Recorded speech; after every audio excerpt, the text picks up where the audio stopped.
Magkahalong inis at pagkadismaya ang naramdaman ng netizens na nag-abang sa public announcement ni Zian Lim sa buong katotohanan ng mga lumalabas na balita na hiwalay na sila ng girlfriend niya na si Kim Chu. Dahil nitong mga nakaraang panahon ay lagi na lamang nakikitang nagsusolo si Kim. At nitong November 11, Saturday, ay finally naglabas si Zian Lim ng isang mahabang explanation tungkol sa kinakaharap niyang mga issue ngayon na sinimulan niya sa mga katagang, "Hi everyone, let me share with you a story."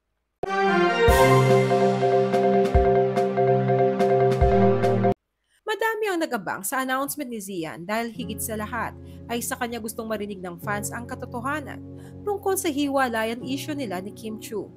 Pero imbis na maliwanagan ang netizens kung totoo ba o hindi ang mga balita, ay pinaikot-ikot daw ni Zian ang kanyang storya.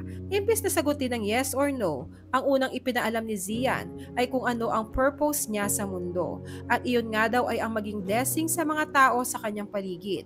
Lalong-lalo na yung mga nakaka-relate sa kanyang pelikula, podcast, paintings, at maging sa mga simpleng content na ipinopost niya sa kanyang mga social media accounts.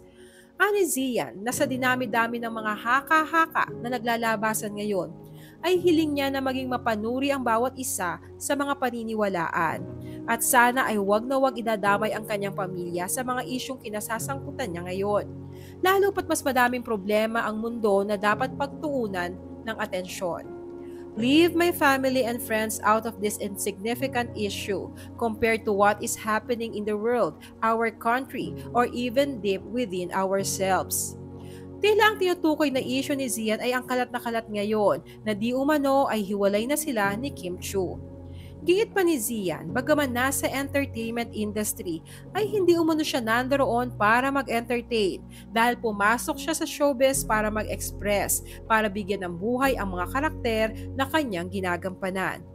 Pero ang higit na ipinagdiinan ni Zian ay ang mga katagang. Hindi siya pumasok sa showbiz para magbigay ng paliwanag at bigyan ng kaligayahan ang mga pag-uusisa o yung pagmamarites ng mga tao sa mga issue sa kanya. I am not here to explain and satisfy one's curiosity. I am not here to ask for sympathy and spread hate. That is not who I am. Matapos nito ay natulala ang netizens dahil parang hindi naman sinagot ni Zian ang katanungan ng marami kung totoo ba o hindi ang issue na hiwalay na sila ni Kim. Simpleng yes or no lang umano ang hinihiling ng fans, once and for all, para matapos na ang mga espekulasyon. Pero hindi ibinigay iyon ni Zian.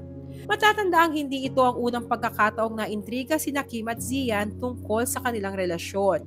Noong July 2017, napabalitang naghiwalay na rin sila, ngunit mabilis itong pinabulaanan ni Zian.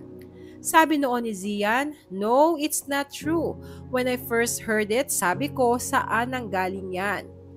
Pero ngayong 2023 na at muling napapabalitang hiwalay na sila ni Kim Chu, ay hindi ito derechahang sinasagot ni Zian tulad ng prangka niyang pagtanggi noon.